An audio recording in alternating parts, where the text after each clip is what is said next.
दोस्तों हम सब जानते हैं आजकल बीपी, शुगर, कोलेस्ट्रॉल लगभग हर दूसरे घर में ये समस्या घर कर रही है।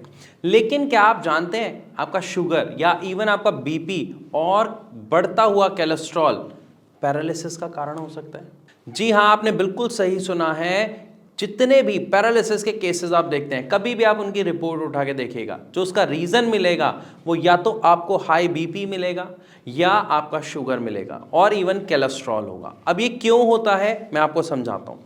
जब भी किसी को शुगर की समस्या होती है तो असल में उसके शरीर में एक बदलाव आना शुरू होता है। सबसे पहला बदलाव कि जो शुगर है यानी जो ग्लूकोज है वो आपकी बॉडी एक्सेप्ट नहीं कर रही होती है और वो आपके ब्लड के साथ फ्लो करना शुरू कर देता है। ये कुछ इस तरीके का होता है कि मान लीजिए पानी है, उस पानी में आप चीनी डाले जा रहे हो, घोले जा रहे हो, चीनी डाले जा रहे हो, घोले जा रहे हो, तो उससे क्या होता है, चाशनी बन जाती है। ऐसे ही हमारा ब्लड गाढ़ा होना शुरू हो जाता है जहां शुगर होती है। जिस भी व्यक्ति को शुगर है, अगर आपका ब्लड गाढ़ा हुआ जा रहा है, आपका शुगर जो है वो कंट्रोल नहीं हो रहा है, आउट ऑफ कंट्रोल जा रहा है और आप ध्यान नहीं दे रहे हैं, तो आपके ब्लड में एक और काम होना शुरू हो जाएगा। इसके नेक्स्ट स्टेज पर आपके ब्लड में थक्के बनने शुरू हो जाएंगे।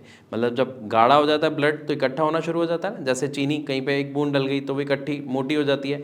इसी तरीके से आपके जब खून में थक्के बनने शुरू हो जाते हैं तो वो थक्के आपके ब्लड के साथ फ्लो कर रहे हो। अब अगर उनमें से कोई थक्का आपके दिमाग की किसी नस में अगर जाके फंस जाता है तो वो क्या करता है, मान लीजिए कोई थक्का है, आपकी ये नस है, अब वो जाके यहाँ पे फंस गया तो क्या होगा, जो ब्लड आपका चल रहा था, फ्लो कर रहा था, वो रुक जाएगा। जैसे ही ब्लड रुका, आपके दिमाग का काम करने का जो प्रोसेस है वो बंद हो जाता है, क्योंकि ब्लड हमारे पूरे बॉडी को ऑक्सीजन प्रोवाइड करता है। ऑक्सीजन नहीं मिलेगी तो दिमाग मर गया। जहां पर दिमाग मर गया, ये ध्यान रखिएगा, वो दोबारा ठीक नहीं हो सकता।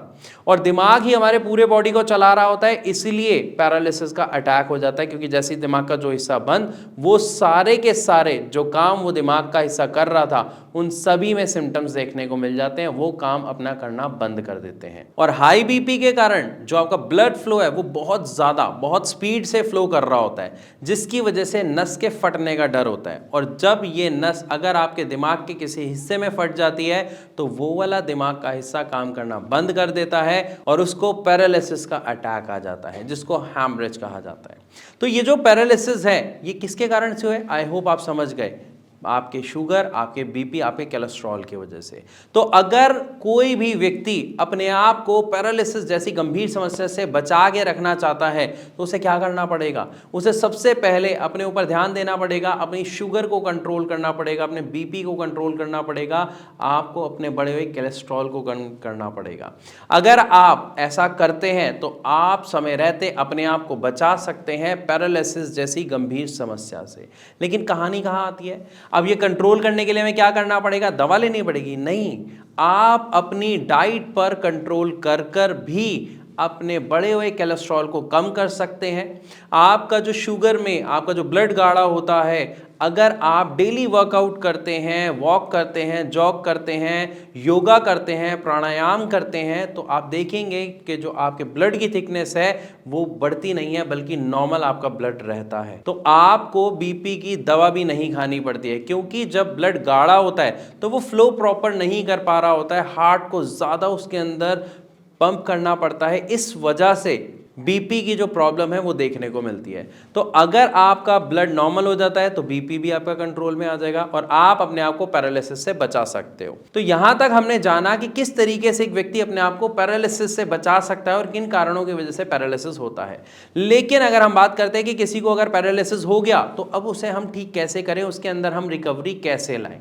देखिए, अगर हम बात करते हैं किसी को भी अगर पैरालिसिस हो गया है, चाहे वो स्ट्रोक की वजह से हुआ हो या हेमरेज की वजह से, जब आपके दिमाग का कोई हिस्सा काम करना बंद कर देता है तो आपका दिमाग, आपका इम्यून सिस्टम एक और काम करना शुरू करता है, जो बाकी दिमाग का हिस्सा होता है उसको ट्रेन करना शुरू करता है। वो सारा काम जो हिस्सा डेड हो गया है वो कर रहा था, वो आपके बाकी दिमाग को सिखाया जाता है और इस प्रोसेस को कहा जाता है न्यूरोप्लास्टिसिटी। ये आपका दिमाग ऑटोमेटिकली करना शुरू कर देता है। अब ऑटोमेटिकली कैसे करता है मैं आपको समझाता हूँ। मान लीजिए आपके कोई कट लग गया, कहीं से खून निकल रहा है, थोड़ी देर बाद वो खुद बंद हो जाता है ना, क्योंकि आपका इम्यून सिस्टम वहाँ पे वर्क कर रहा है। आपकी बॉडी वहाँ पे ऐसे वर्क करती है कि जहाँ पे भी कट लगा, जहाँ पर भी चोट लगी, फ्रैक्चर हुआ, तो फ्रैक्चर होने के बाद हड्डी जो टूट जाती है थोड़े दिन बाद ठीक हो जाती है ना। क्यों?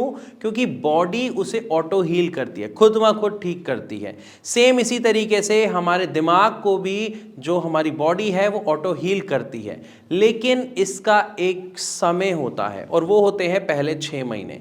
जिस भी व्यक्ति को पैरालिसिस हुआ, मान लीजिए जो पहला दिन है, उस वक्त वो बोल नहीं पा रहा होता, वो चल नहीं पा रहा होता, वो इवन हाथ पैर नहीं हिला पा रहा होता, तो उस कंडीशन में जब आप देखते हैं और अगले 6 महीने में अगर आप देखते हैं तो पेशेंट के अंदर बहुत ही अच्छी रिकवरी आपको देखने को मिलती है कि पेशेंट आप देखेंगे कुछ महीने में बोलना भी शुरू हो गया है, बैठना शुरू हो गया है, बैलेंस बनाना सीख गया है, कुछ कुछ बोलने मतलब कुछ कुछ शब्द उसे आ गए हैं। लेकिन ये जो प्रोसेस है ना, ये पहले 6 महीने चलता है।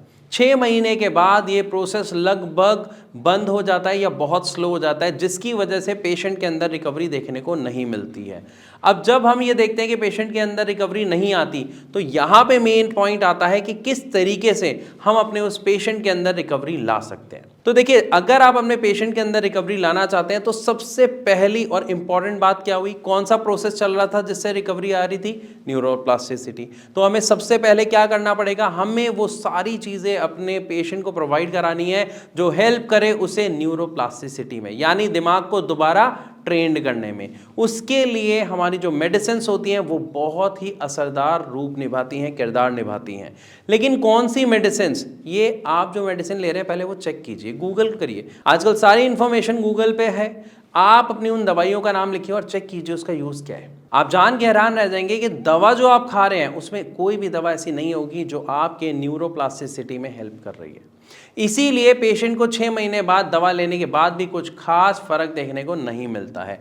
यहाँ पर आपकी होम्योपैथिक मेडिसिन जो है बहुत असरदार किरदार निभाती है और पेशेंट की न्यूरोप्लास्टिसिटी को एक्टिवेट करती है, जिससे जब हम अपने पेशेंट को एक सही पैटर्न ऑफ एक्सरसाइज कराते हैं तो उसके अंदर इंप्रूवमेंट देखने को मिलती है। लेकिन पॉइंट आता है कि सर अगर हम दवा ले भी रहे हैं तो एक्सरसाइज कौन सी कराएं? देखिए, जब भी आप पेशेंट को एक्सरसाइज कराएं वहां पे खासा ध्यान एक चीज का रखें। आपके परिवार में अगर किसी को पैरालिसिस हो गया है तो जब आप उनकी एक्सरसाइज करवाने के लिए अगर आप उनको फिजियोथेरेपिस्ट के पास लेके जाते हैं तो एक चीज का खासा ध्यान रखें कि जो एक्सरसाइज है ना वो आपका फिजियोथेरेपिस्ट ना करे बल्कि आपका पेशेंट करे। मैं क्या कह रहा हूँ ध्यान से समझिएगा। पेशेंट तो खुद कर नहीं पाता तो कराएगा तो फिजियोथेरेपिस्ट ही, लेकिन उसमें एफर्ट्स सिर्फ फिजियोथेरेपिस्ट के ना लग के पेशेंट के भी लगे, क्योंकि अगर फिजियोथेरेपिस्ट ही अपनी पूरी जान लगा के एक्सरसाइज कराएगा तो रिजल्ट किसको आएगा? फिजियोथेरेपिस्ट को ही आएगा ना। पेशेंट तो अपनी जान लगा नहीं पा रहा, इसलिए वो ट्रेंड नहीं हो पाता। तो यहाँ पर हमें एक्सरसाइज में क्या ध्यान रखना है कि हमें अपने पेशेंट को ट्रेनिंग देनी है, उससे एक्सरसाइज एक वो करानी है जो वो खुद करे। अब खुद में कौन सी एक्सरसाइज है मैं आपको बताता हूँ। सबसे पहली एक्सरसाइज, अपने बालों में ऑयल लगाते हैं हम, तो सबसे पहला आप पेशेंट से ये छोटी छोटी चीज़ें ऐड कराओ। उनके हाथ में थोड़ा सा 1 बूंद तेल डालें और बोलें कि सर में लगाएं, कोशिश करें। तो जब वो कोशिश करेंगे मतलब वो अपने माइंड को ऑर्डर देना सीखेंगे कि मुझे बालों में ऑयल लगाना है, तो वो कोशिश करेंगे अपने हाथ उठाने की। नहीं होगा कोई दिक्कत नहीं है, आपको उनकी हेल्प करनी है और हाथ उनके सर तक लेके जाने हैं ताकि वो लगाएं। आप 1 बार करेंगे, 2 बार करेंगे, 3 बार करेंगे, धीरे धीरे आप देखेंगे कि आपके पेशेंट के अंदर इंप्रूवमेंट आना शुरू हो जाएगा और वो खुद से ऑयल लगाना शुरू कर देंगे। इसी के साथ साथ आपको ऐसी ही कुछ और एक्टिविटीज़ में उनको लगाना होगा। कैसी एक्टिविटीज़ में? घर में बच्चे हैं, खेल रहे हैं, तो जब हम देखते हैं बच्चे खेल रहे हैं ना, तो अक्सर हम ऐसा देखते हैं कि हमारे जो पेरेंट्स होते हैं, जो बड़े बूढ़े होते हैं, वो बच्चों के साथ ज़्यादा इंटरेक्ट करते हैं। तो जब बच्चा उन्हें बॉल देगा तो वो कहेगा प्लीज़ मुझे बॉल दीजिए, जो छोटी सी बॉल होती है फुटबॉल जैसी हल्की सी, वो दीजिए। तो वो क्या करेंगे? कोशिश करेंगे उस बॉल को पकड़ने की, उस बॉल को थ्रो करने की। तो इस कोशिश में ही वो अपने दिमाग को ट्रेंड करेंगे कि मुझे बॉल उठानी है, मुझे बैलेंस बनाना है, मुझे बॉल थ्रो करनी है। और इसी प्रैक्टिस के साथ साथ आप देखेंगे कि अगर आपकी मेडिसिन सही चल रही है, साथ में आप इस तरीके की एक्सरसाइजेज उन्हें करा रहे हैं, तो आपके पेशेंट के अंदर बहुत अच्छी रिकवरी आपको देखने को मिल सकती है। और जब हमारा पेशेंट कुछ इस तरीके की एक्टिविटीज़ में अपने आप को इंडल्ज करता है तो वहाँ पर उसकी बॉडी को रिक्वायरमेंट होती है एनर्जी की, पावर की। तो यहाँ पर आपकी जो डाइट है वो भी बहुत अहम रोल निभाती है, जिसके लिए आप डॉक्टर से कंसल्ट करें।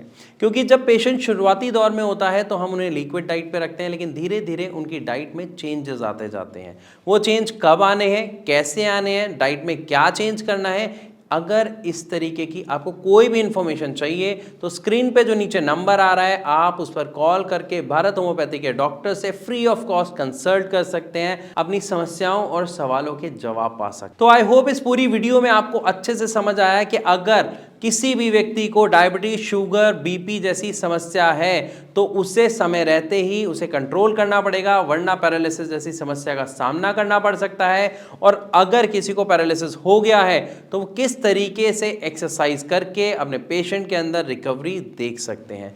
फिर भी अगर आपके मन में कोई सवाल हो तो आप हमसे पूछ सकते हैं कमेंट के माध्यम से या नीचे दिए गए नंबर पर कॉल कर। इसी के साथ अब मैं आप सबसे चलने की इजाज़त चाहूँगा। मिलूंगा अपनी अगली वीडियो में, तब तक के लिए नमस्कार।